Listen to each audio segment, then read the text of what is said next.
and let's start talking about exceptions and interrupts. And then we're going to start talking about superscalars too. So we'll start talking about out-of-order superscalars. So how do you actually start to execute instructions when they're not in programmatic order? And when you first hear about this, you're going to say, well, how is that possible? You shouldn't be able to execute instructions out of order. But it's relatively easy. You can actually just execute them out of order. Maybe you want to commit them in order. That may even be optional. But let's start off by talking about interrupts. So what's an interrupt? So an interrupt is typically some external or internal event that happens, and it may be synchronous to an instruction, or it may just be some external thing that happens that is going to redirect your control flow somewhere else for a little bit of time, and then it'll come back to the instruction that you were at before. So here's our program. It's happily executing instruction I-1. Then it's going to execute instruction I. Instruction I doesn't actually commit. Instead, we vector over here to an interrupt handler, which is also some sequence of instructions that processes some problem, let's say, with instruction I. And then when it's done, it'll come back, re-execute instruction 1, or instruction I. Maybe, maybe not. We'll see why there's some cases that you may not actually go to re-execute this instruction if it has a fatal fault, and then continue on.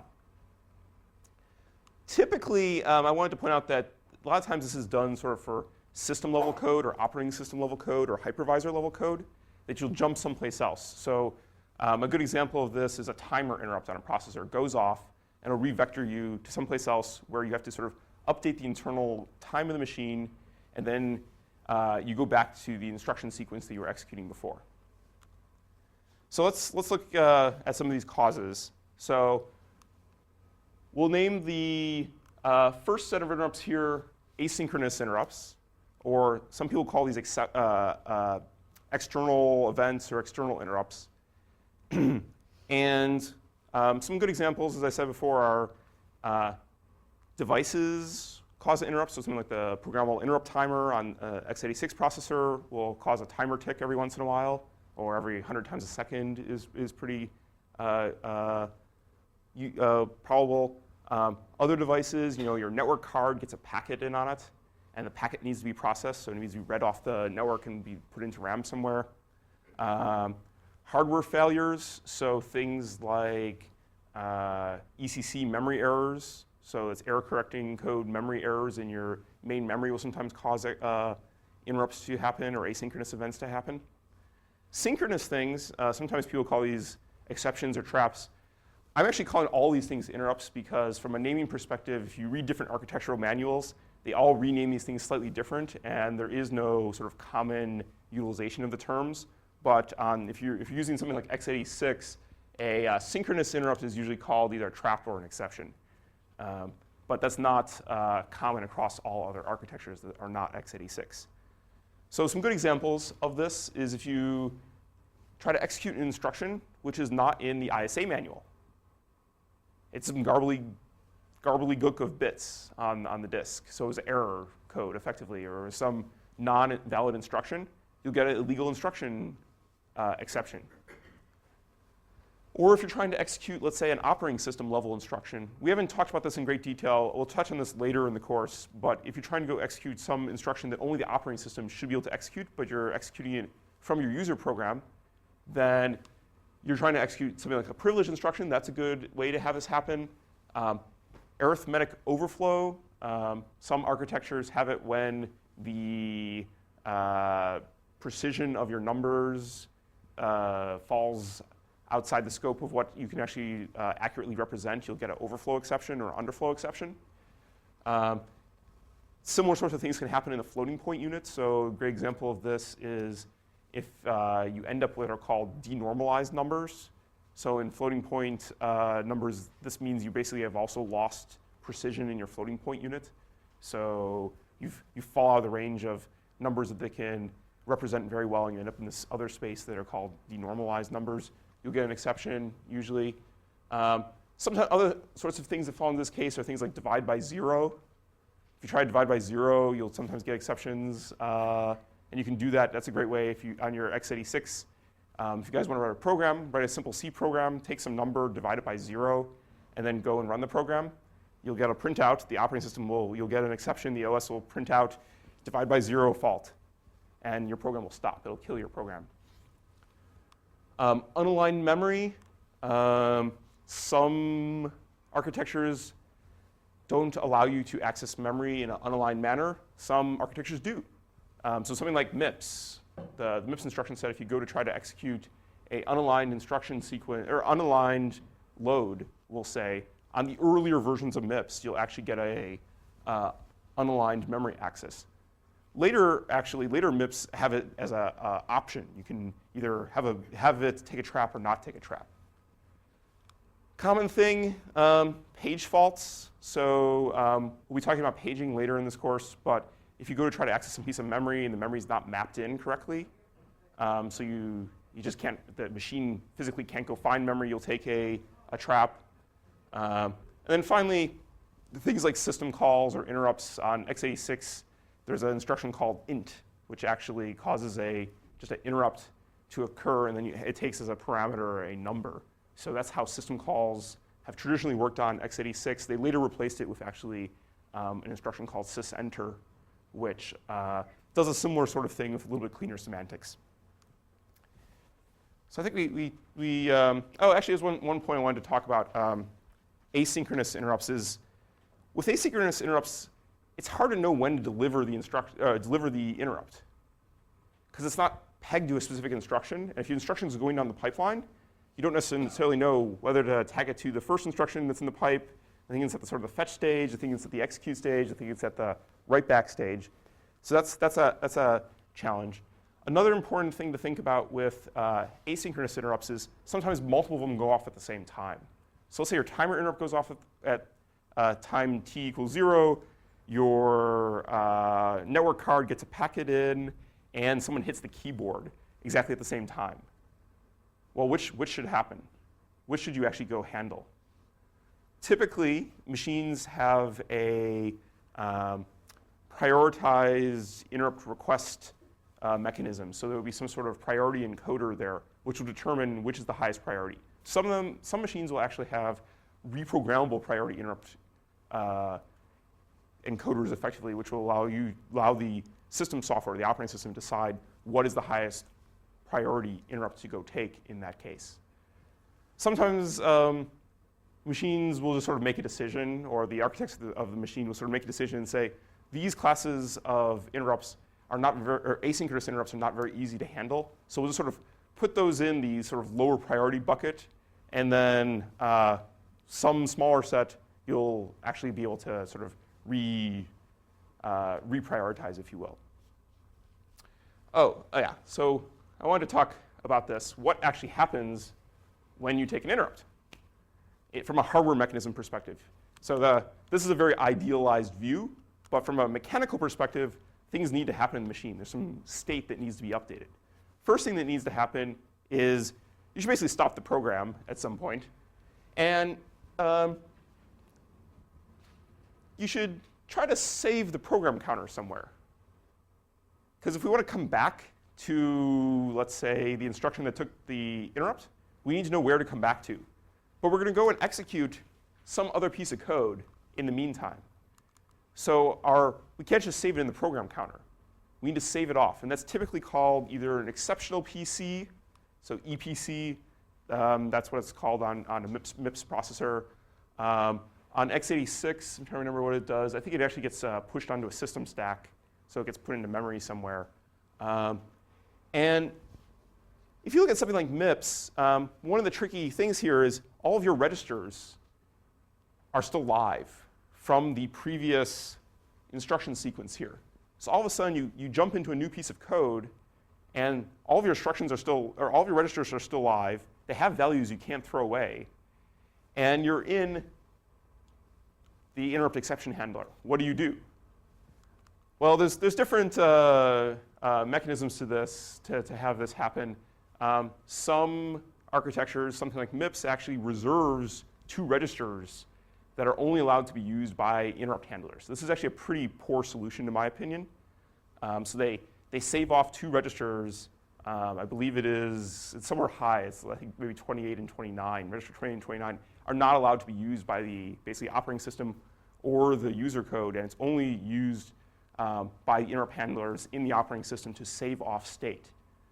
And what happens in that case is you could use those registers to basically take the other registers, compute some addresses, and do a store, because if you recall on MIPS, you need to have an address to do the store to. So you compose the address into, let's say, register 28, and then use that as the store address, and you can store off all of the other registers into memory somewhere.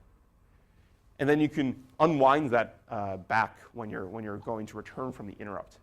So it's a complicated dance. Something like x86, there's some hardware mechanisms there which will actually take it and take a lot of your registers and put them onto a in-memory stack for you. So it's typically what's either a push A, which is a push all, pushes all the register state onto the stack, and a pop A, which pops it off. That's not actually required, though. There's other, some operating systems don't actually do push A and pop A. Better operating systems or more modern operating systems will actually only save off what is strictly needed. That's something to think about. One other important thing here, typically when an interrupt occurs, you probably want to mask other interrupts from happening. So this is a really hard problem to solve, is you have interrupts inside of an interrupt handler. Ooh, that doesn't sound like a happy day for anyone. Because what if you're in an interrupt handler, another external interrupt comes in, what do you do? You can't save the exceptional PC into the exceptional PC state now, because you've already saved the old program counter into there. You can't take that second interrupt inside of that, so you can't necessarily nest interrupts very easily. So what people do for this is, one solution actually is to take the exceptional PC and put it into memory somewhere. And once you've done that, then you can turn interrupts back on inside the interrupt handler. You can take more interrupts inside the interrupt handler. Alternatively, if you know that the interrupt's going to resolve itself very quickly, you can just leave interrupts masked the whole time the interrupt handler is happening. And when it's done, just the return from interrupt instruction usually turns off the interrupt. Or excuse me, turns back on the interrupts, if you will. So it'll re-enable interrupts. So you gotta be a little careful there. There's with interrupts inside of interrupts happening. So that's a great question. So what do you save in the exceptional PC on a interrupt? Oops. So yeah, that's a great question. So if you have instructions sort of marching down the pipe in a two-way in-order superscalar, we'll say, you're going to save the PC of the instruction that took the interrupt. Some architectures define this differently. If you go look at something like x86, typically what gets saved in the exceptional PC is the next instruction to execute. So it's really dependent on architectures. Some architectures will save the address in the exceptional PC of the next instruction in program order to execute. Some things will save the address of the instruction that actually took the trap. And as far as, or took the exception or the interrupt. So it's a little bit of a trade-off there. One thing that's actually hard is if you have a branch that takes an exception, do you store the target of the branch location in the exceptional PC, or do you, you have to sort of resolve the branch first. So that's one reason actually why lots of architectures favor just storing the PC of the instruction that took the trap and not the sort of quote unquote next instruction. So I actually favor storing the PC of the instruction that took the trap and not the destination of that. Synchronous interrupts, similar sort of thing. Sometimes the handler wants to resume after sort of an instruction, so it might have to add PC plus 4 if you have an architecture, exceptional PC plus 4 if you need to jump over the instruction, for instance. Something I did want, so here, this is the next question that came up was, what does this look like in a pipeline? And when do you know to actually process the interrupt? So here we have a 5-stage pipe. So it's a little bit easier pipeline. And we can see these bubbles here are actually different types of interrupts or exceptions that can come out of the pipe at different locations. So out in front here, we can have maybe PC address exception. What do I mean by that? Well, some architectures won't allow you to execute, let's say, code out of certain regions of memory. So an example of this actually is in the 64-bit extension of x86. The 64-bit extension of x86, there's what they call the memory hole. So between what people call positive memory and negative memory, so the top bit being set, there's a big chunk of memory which is just no one's allowed to execute out of, or it's not mapped, it's not real memory. So they have a 64-bit address space, but they only use 42 bits of that 64-bit address space. So if you have any bits in the middle which are not set correctly, you're basically going to be executing out of the memory hole. And that's an example of something which can cause a PC address exception. So your PC sort of falls off the end of mapped memory. What do? You're in some piece of memory, you're in some address which by definition is not a valid address. Decode, illegal opcode. So it isn't in your ISA manual. There's lots of opcode and coding space. Usually, most architectures purposely leave some space in there just for legal instructions or future expansion, if you will. And you want that to interrupt overflows and underflows out of your ALU. There's a whole host, if you have a floating point unit here, of floating point exceptions, overflows, underflows, and denormalized sorts of instructions. Data address exceptions. Well, this could be if let's say you have an unmapped memory address, or you do a unaligned load or store. So basically every stage of your pipe here can be generating some form of interrupt. And then there's also asynchronous interrupts, which we haven't drawn yet. OK, so good first question here is how do we handle multiple simultaneous interrupts in different pipeline stages happening all at the same time? I agree we should prioritize them. So what is the oldest instruction in the pipeline here? So this is going to be the oldest instruction in the pipe. So let's think about that. So that means it's probably going to want to kill everything behind it if there is an exception that has happened here.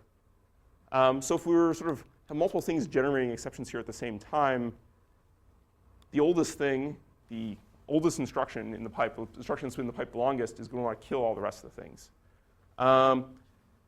Going forward, though, so from a priority perspective, which of these things are probably the highest priority?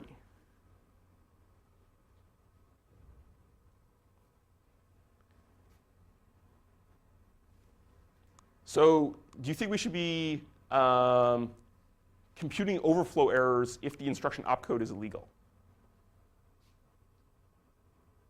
Should we be even decoding the instruction if the address that we try to fetch from our instruction memory doesn't make any sense? So the priority of sort of when you go to figure out where or which exception or which interrupt is the cause of the exception should go this way from left to right. And then you're going to want to actually kill going backwards. So let's skip that question for a second and look at this drawing. So what you'll see here is we're actually going to just remember that we took some exception for a particular instruction and just pipe it forward. And then what we're going to do is we're basically going to say at the end of the pipe, once we know everything that's happened, we're going to call this the commit point. And that's going to feed back the other way, killing everything. Now, why do we put the commit point here?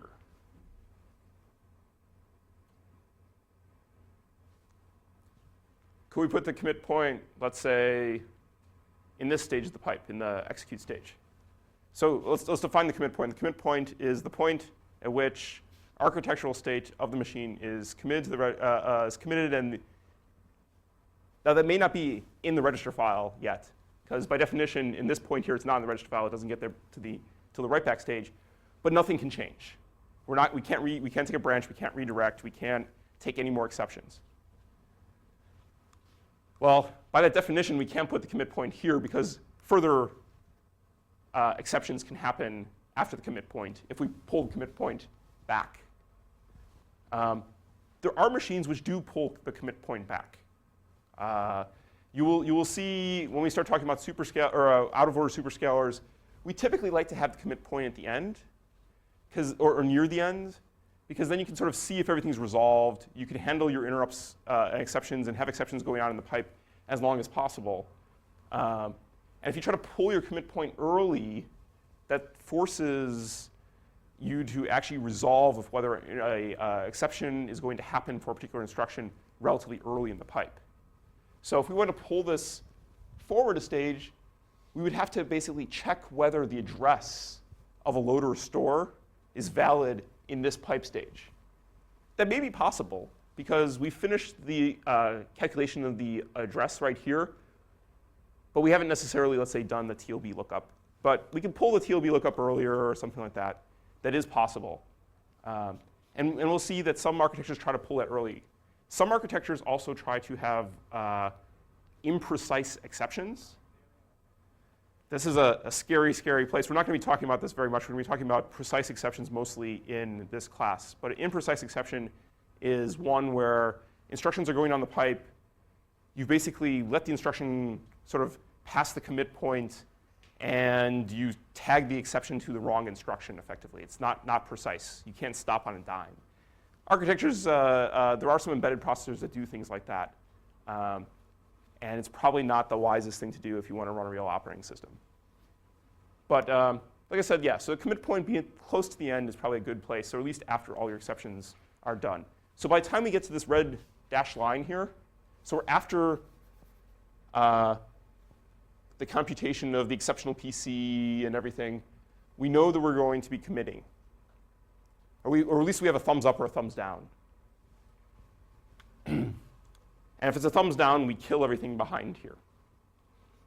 One thing I did want to say is cause. What does that register do? Well, that register tells us why did we take the exception. So it's a priority encoder, which prioritizes, as we said, this direction, and will determine the cause of the exception. Asynchronous interrupts. There's different places to wire this in. You just sort of have to tag it to something, but you have to make sure you actually take it. So the simplest thing to do is just to put it into this big logic at the end of the pipe here at the commit point, and have the asynchronous interrupt show up at the end of the pipe. Not all pipes do this. Some pipes will actually inject an asynchronous interrupt at the beginning of the pipe, allow it to go down the end, and arbitrate like everything else here at the end stage of the pipe. The simplest thing to do is to have it come in here, and that's because otherwise you might drop this asynchronous interrupt on the ground or not actually take the asynchronous interrupt. You want to make sure you actually have a chance to take it. Exceptional PC takes the PC and pipes it forward and saves that in a register. But this only gets loaded on a exception or interrupt happening. OK, so that's commit points. That's important for out-of-order superscalars, because we're going to have to start thinking about where is the commit point of a processor, and it may not be where we want it. Or it's possible that we will not be able to put the commit point anywhere in the processor and actually have the processor work. So today we're going to actually look at a processor where it's not possible to have precise exceptions. So there is no line we can cut and say this is the commit point. Let's see. So we covered all this. Speculation. This is going back to like our example of PC plus 4.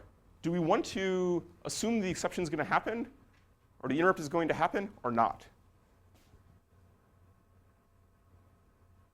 So we're calling it an exception for a reason. It is the exceptional case. It is not the common case. So we want to somehow predict what our branch predictor tells us, or PC plus 4, or fall through, or PC, the next instruction. We do not want to just have, we don't have to wait to the end of a pipe to know whether an exception is taken or not before we try to go get the next instruction. One other thing. When we start to go to out-of-order pipelines, we're going to start to need some recovery mechanism here. We're going to be processing instructions out of order.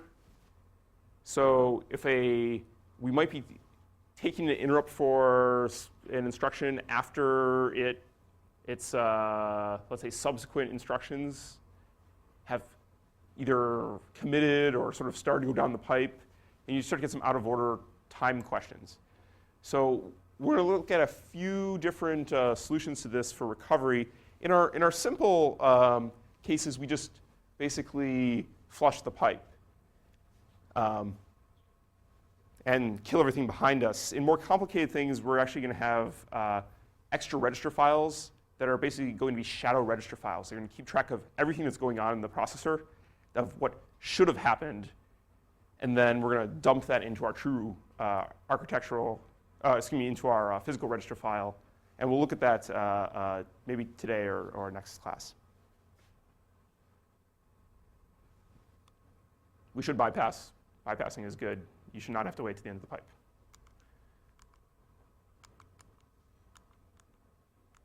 Okay, so let's look at a time diagram here of an add that takes an overflow. Instruction 1 here is an add, and we speculate that it does not take any sort of exception.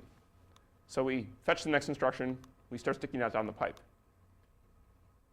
In the execute stage of the pipe, we determine that there is an overflow. But as we said, we don't actually try to do anything about this until the commit stage of the pipe. So in our simple pipe, our commit stage is at the end of this memory stage. So we actually pipe it forward one stage.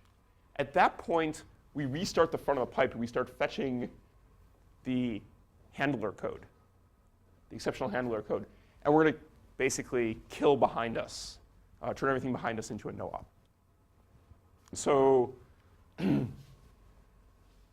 let's say we're bypassing out of EX1 here into the,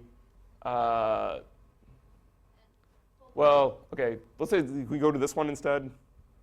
Or we can come out of here. Let's say we're bypassing out of the memory stage, or the memory stage, back to the register fetch stage of instruction 3. I think that's what you just asked about. What's going to happen is we're going to let that bypass happen. We're going to let that data come around through the bypass network. But what's going to happen is at that same time, we're sending the kill signal behind us in the pipe. Or instruction 1 is going to be killing everything behind it in the pipe. So we're going to bypass the data around. It's going to get bypassed. It's going to end up in the pipeline register at the end of that cycle. But it's going to be killed basically in the end of that cycle. A better example is actually here. Let's say it bypasses to instruction 2 from the execute stage to the decode stage of the pipe. That's actually going to get loaded into the pipeline register of the fetched operand. And then it's going to go forward into the execute stage, EX2 here, for instruction 2. So we bypassed it. We started executing that instruction. Everything was going fine. But then we just come along and we kill it. So we're speculatively executing, it's called. So it's a speculative execution pipeline. We are assuming and we're predicting that everything is going fine. And then we're going to be killing behind us when something goes wrong.